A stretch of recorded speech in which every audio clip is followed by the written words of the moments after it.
Неодамна излезе монографијата Иван Котев помеѓу фолклорот и животот. Автор сте вие, доктор Ана Витанова Рингачева, и токму ова издание е повод за денешниот разговор.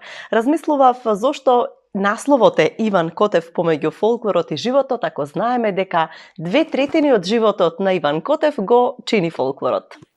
Токму така, самата монографија како да беше предодредена да го носи насловот Иван Котев меѓу фолклорот и животот, заради тоа што сите ние кои што го познаваме Иван Котев, сите ние кои што сме негови соработници, па соговорници, така да кажам, всушност знаеме дека целиот негов живот од најраната младост па се до зрелите години се посветени токму на фолклорот, односно на она негова фолклористичка дејност која што е најтесно поврзана со собирачката дејност, односно дејност која што подразбира одење на терен, вадење на оние фолклористички артефакти кои што тој потоа без да им ја избрише патината ги дава на показ на научната јавност. Како е структурирана оваа монографија? Има дел кој што е посветен токму на животот на Иван Котев, односно го следи неговиот развој од најрана возраст, имаме дури некои биографски податоци, но што имаме во вториот и научниот дел? Може ли да им објасниме на гледачите што може да се најде во оваа монографија, која што е прилично обемна, околу 500 страници? Така, станува збор за едно обемно дело. И самата монографија е структурирана, има некаква ненаметлива хронологија, ете така да кажам, со тоа што на почетокот е дадена, односно приложена богатата биографска и библиографска дејност на Иван Котев, освен неговиот животен пат во кој што се дадени всушност сите детали кои што се значајни за ликот и делото на Иван Котев. Она што посебно сакам да го истакнам се неговите значајни библиографски единици кои што всушност кажуваат, односно покажуваат колку Иван Котев е посветен не само на собирачката дејност, туку и на тоа истата таа собирачка дејност, сите тие вредни материјали кои што тој ги вади од терен, подоцна да бидат и од негова страна, меѓутоа и од страна на научниците да бидат истражувани, да бидат анализирани и самото тоа кажува дека таа негова библиографија која што содржи над 200 единици, што е навистина референци, што е навистина за почит, кажува дека Иван Котев не е само фолклорист, туку дека тој е и сериозен научник и истражувач на фолклорот. Освен биографијата и библиографијата, самата монографија ги содржи оние селектирани од моја страна научно-истражувачки трудови кои што јас сум ги пишувала, а се директно иницирани, односно директно се поттикнати од собирачката дејност на Иван Котев од една страна, меѓутоа и од тоа што од тие материјали може да се аплицира во научни цели. И на крајот има трудови кои што се пишувани од мои колеги, истражувачи, научници, универзитетски професори, фолклористи, кои што дел од својата научна актива посветиле на делото на Иван Котев. Делото на Иван Котев се истражуваше пред неколку години кога се организираше и научен симпозиум во негова чест по повод 80 години од животот и 50 години од собирачката дејност. Колку е важно да се прават такви научни собири за да се проучува масовно она што го има Иван Котев собрано, а знаеме дека голем дел од тие материјали всушност до неодамна не им беа достапни на истражувачите затоа што не беа објавени. Треба ли да имаме, не знам, да си поставуваме такви цели за да може да се на некој начин собере една сериозна научна како да речам актива која што ќе може да служи понатаму за понатамошни подлабоки истражувања? Токму така, всушност вашето прашање и суштината зошто се организираше тој научен симпозиум посветен на 80 години живот и 50 години собирачка дејност на Иван Котев, а воедно тука беше и оној значаен јубилеј 70 години од постоењето на Институтот за фолклор Марко Цепенков. И тогаш и самите колеги кои што беа на научниот симпозиум го истакнаа токму тоа, дека научните симпозиуми, конференции кои што би требало во иднина да се организираат, а ќе бидат посветени на токму на фолклорот, треба да ни бидат навистина приоритет, заради тоа што сето она што ние денес го живееме како реалност, а сведочиме дека имаме можеби и сериозни проблеми во однос на тоа, се докажуваме секој ден кој е нашиот вистински идентитет. Упорно имаме отворени спорови, нели, заради најразлични оспорувања кои што, нели, во суштина можат, мислам, свесни сме дека се и неосновани, и кога бараме аргументи токму за докажување на нашиот македонски идентитет, кога бараме аргументи за тоа дека македонскиот јазик не е јазик кој што, нели, со самата кодификација всушност во 1944 година, дека тогаш се формирал, туку има една навистина сериозна, длабока историја која што треба да ја бараме во народниот јазик, нели, во народната книжевност и така натаму, имајќи ги во предвид сите тие денешни случувања како наша реалност, всушност се навраќаме на суштинското прашање дека доколку направиме сериозни, длабоки во вертикала истражувања на македонскиот фолклор, кој што во суштина представува дел од целото, нели, на светскиот фолклор и на светската цивилизација, тогаш многу неодговорени прашања или многу дилеми кои што ние лично како научници, но и обични луѓе си ги поставуваме, одговорите се токму таму. Често пати Иван Котев ке рече дека голема благодарност носи за вас како истражувач кој што посветил многу години во анализа, во научни ископувања од неговото собрано дело. Меѓутоа, ако ја добро разгледаме оваа монографија, ќе сватиме дека голем дел од текстовите, научни трудови всушност се ваши. Па колку е ова двонасочна улица, колку тоа што сте го истражувале, Иван Котев, го изгради и вашиот професионален, научнички профил?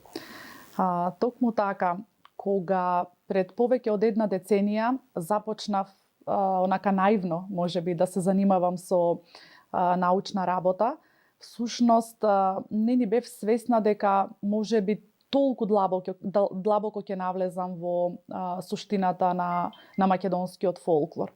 Меѓутоа, тоа мое лично профилирање е, можам да кажам, најдиректно мотивирано токму од самиот Иван Котев, заради тоа што во тие наши првични средби, затоа кажувам пред повеќе од 10 години, наблюдувајќи ја неговата навистина толку многу посветена, толку голема посветеност на собирачката дејност.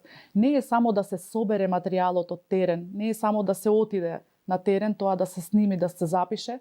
Истиот тој материјал потоа треба да се дешифрира, да се пренесе во компјутер, па потоа да се најдат соодветни средства и сето тоа да се објави. Гледајќи, наблюдувајќи го тој еден негов живот, некако скриен од очите на јавноста, всушност сватив дека Иван има многу да ни даде на сите нас, но за да се случи тоа некако како да имаше потреба од канал, да се канализира таа негова дејност за да дојде до очите на јавноста, иако локално, нели, ние Иван си го знаеме и повеќе од тоа што јас лично го познавам него, сите ние како мала локална заедница. И кога пред таа една деценија се пројави кај мене интерес за фолклорот, првиот кој што ми ги даде првите материјали, оној сиров, необработен теренски материјал, за јас да можам да почнам да размислувам за фолклорот, беше токму Иван. И како што кажавте вие, тоа е таа двонасочна улица, нели? Ние постојано разговараме за значењето на фолклорот, разменуваме размисли еден со друг, па дури кога веќе толку многу сме сензибилизирани, и јас, па и вие, кога среќаваме некоја интересна фолклористичка единица на терен, без разлика дали е легенда, предание, кажување, дали се кратките фолклорни жанрови, веднаш имаме потреба тоа да го запишеме некаде, за да не исчезне во заборавот, а на тоа не научи токму Иван. И никако не смееме да заборавиме дека тоа ни е аманет. од него. Иван е навистина охрабрен последнава деценија и половина и ги објавува своите собрани фолклорни единици. Меѓутоа, спомнавте и самите дека Иван не е само собирач, тој е голем познавач, толкувач и истражувач. Па дали е можеби време да се објават во една книга неговите научни трудови, нешто што досега не е направено?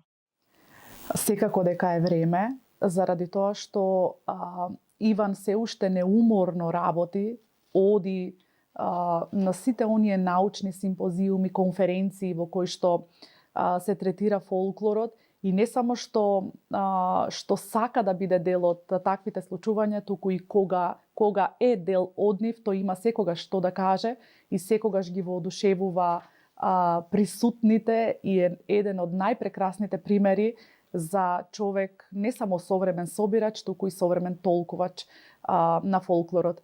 И затоа сметам дека, да одговорам на вашето прашање, секако дека е време сето она што Иван го напишал како научен труд, стручен труд, а произлегува од неговата собирачка дејност, време е да се објави во една книга која што ќе биде навистина сериозна референца за сите млади истражувачи кои што во иднина би се занимавале со проучување на македонскиот фолклор. Дали фолклорот имате чувство дека се употребува како поим за се и сешто? Од фолклорот како уметност, преку фолклорот како поим за животот во минатото, да речеме, до фолклорот како сериозна научна дисциплина? Па секако да, заради тоа што и во превод фолклорот е токму тоа, народен живот. Сега, како минува времето, како секое време да си има свој фолклор. Имам такво чувство. Меѓутоа, фолклорот јас апсолутно го разбирам како напластување, како знаете како се создаваат почвите во ако нели тоа се размислува од оној стручен аспект на науката која што се занимава со почвите, таму ќе прочитате дека нели секое време создало посебен тенок, многу мал слој врз почвата, следното време ќе донесе нов слој и така натаму. И како минувале годините, така почвата се напластувала за денеска да биде плодна, за да можеме нели со засадување на зрно да добиеме плод. Истата некако символика всушност ја пресликувам и кога говориме за фолклорот. За мене фолклорот како пред се не само како научна дисциплина, туку и воопшто како поим има навистина длабока суштина, бидејќи распластувањето на оние слоеви што се напластиле, слоеви кои што времето ги напластило, всушност не се само запишани или запаметени или оставени некаде таму во колективната меморија, туку тоа се еден вид отпечатоци на животот на предците кои што ја газеле оваа земја пред нас. И кога вие читате приказна, песна, кажување, анегдота, што и да е од минатото, всушност вие на некој начин како да го оживувате тоа минато оживува пред вас за да се преслика во иднината. И кога правиме на пример компаративни согледувања на мотивите, да кажам, од некое постаро време и денес, ние всушност сваќаме дека во суштина животот има една единствена линија, само што условите во кои што тој живот се одвивал некогаш и денес се променети, но човековата мисла, човековата размисла, човековите потреби останале исти. Тука ли треба да ја бараме мисијата на фолклорот или можеби во многу подлабоки научни истражувања и многу поголеми вложувања за да можеме да извлечеме еден сериозен материјал кој што ќе им го оставиме на идните генерации? Дали само како собирање и складирање или мисијата треба да ја бараме многу подлабоко? Так. Некаде во науката. Во науката собирањето и складирањето е само некоја почетна точка. Оти, ако само се собере материјалот и се складира таму некаде без да биде употребен, тогаш што со тоа? Нели, која е неговата вредност и кој е неговото значење? Јас понекогаш, нели, кога размислам за фолклорот и за онаа негова палимпсесна структура, апсолутно, всушност гледам дека се околу нас е фолклор.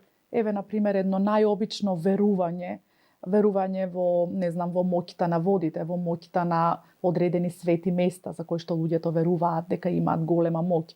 Верување во, еве сега едно посвежо истражување во силата, например, на еден наш познат локалитет во Свети Николско Говедар камен. Размислував за тоа како приказната за моќта на каменот, кој што во суштина нема никаква во себе животворна енергија, едноставно каменот е она неподвижно нешто кое што стои тука некаде околу нас и само го гледаме. Луѓето создале со помош на својата, така да кажам, психолошка моќ за да им дадат форма на нештата. Токму во тој камен ја нашле надежта за нов живот. И, например, еден Милчо Манчевски направи преубава промоција можеби на нашата земја токму преку верувањето во силата на Говедар камен, токму во филмот Врба. И тоа баш пред некој ден го размислував пишувајќи еден труд и одговорот на прашањето е дека колку повеќе го актуализираме фолклорот, без разлика дали тоа би било филм, музика, театар, книжевност, наука, толку повеќе му даваме живот. Колку повеќе тоа што тој фолклор ќе стои таму некаде архивиран во библиотеките или на оние порано лентини или кои што се чуваат во институтот, а на кои што можете да ги слушнете гласовите на оние кои што веќе не се меѓу нас, толку повеќе ќе го умртвиме. Затоа сметам дека одговорот на прашањето би бил дека суштината на фолклорот е во неговото обзнанување токму преку работата на уметниците, работата на научниците, работата на книжевниците.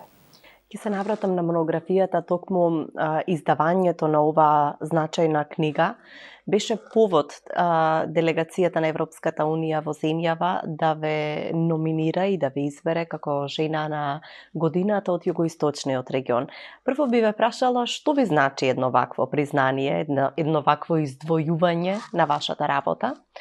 А од друга страна, дали сметате дека конечно науката го добива тоа посебно место кое што треба да го има, односно дека работата на жените научнички се забележува и вреднува? Така. Колку ми значи? Можеби ми значи во оној сегмент дека е препознаена работата на некој кој што со многу љубов всушност влегол во науката и во истражувачката дејност. И сите ние што работиме наука знаеме дека треба многу време и многу посветеност за пишување на научни трудови, за истражување, за одење по конференции, таму каде што се вкрстуваат размислувањата на научниците, таму каде што се учи, таму каде што можете да видите каде сте во однос на тоа колку сте вложиле или не сте вложиле во вашата работа. И можеби токму тој момент на препознавање ме прави да се чувствувам среќна заради тоа што сум издвоена од група жени кои што исто така биле номинирани за истото признание во овој југоисточен дел на Македонија. Меѓутоа, она што ќе ми биде навистина, ќе ми остане како вредност токму од оваа номинација, ќе биде токму тоа што вие го спомнавте, дека токму преку ова издвојување некако гласот на жената која што храбро влегла во научните води, станува чуен. И не само што се слуша, туку и се вреднува, а штом се слуша и се вреднува, тогаш таа жена може да повлече со себе и многу други жени и од помладата генерација, кои што ќе се охрабрат да влезат во научните води. А влегувањето во научните води секогаш е предизвик, заради тоа што тие води знаат да бидат понекогаш длабоки, не толку чисти, матни, но сепак испливувањето на површина и вдишувањето на воздухот ве враќа во живот. Овој разговор би го заокружила повторно со излегувањето во живот на оваа монографија. Како реагираше Иван Котев најпрво кога дозна дека се подготвува ова значајно дело, а од друга страна кога го фати во раце. Верувам дека за човек кој што ќе го види својот живот такав коричен, меѓутоа нели не негово издание, не она што тој го собрал, туку што другите го кажале за него, има посебна емоција, носи посебна тежина. И јас и вие знаеме дека Иван Котев е неверојатно емотивен човек. Значи, секогаш на нештата им пристапува со чиста емоција, од една страна, а од друга страна тој е многу скромен. И се сеќавам дека кога минатата година конкуриравме во Министерството за култура за да добиеме поддршка за оваа книга, тој уште тогаш знам, се сеќавам на неговото кажување дека и да не добиеме поддршка, доволно ми е што знам, нели, дека целото мое дело, мојот живот и мојата работа, некој помислил да ги стави меѓу две корици. И тоа беше првичниот разговор со него.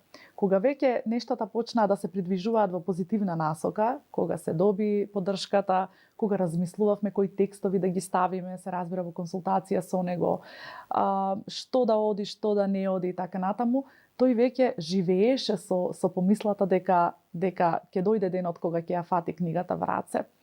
И кога ја добив книгата со овие толку убави темно-црвени корици и со оној убав елемент кој што на самата корица кој што асоцира токму на фолклорот, не можам да ви доловам како изгледаше насмевката која што тој, онаа топла, блажена насмевка која што Иван ја има, и неговиот коментар беше дека токму ова представува највредниот и најголемиот споменик за неговиот живот и за неговото дело. Посакувам оваа книга да стигне до рацете на многу научници, многу истражувачи, не само во Македонија, туку и пошироко во регионот и во Европа, и да се надеваме дека за Иван ќе се слушне уште подалеку, токму благодарение на овие трудови кои што се конечно издадени и конечно ќе може понатаму да служат како референци во идни истражувања. Ви благодарам од срце и јас искрено се надевам и најголемата гордост во моментот ми е кога знам дека каде и да одам, оваа книга ќе ја носам со себе и ќе биде најголемиот подарок за моите колеги кои што знаат кој е Иван, а оние кои што не знаат допрва да видат и да прочитаат.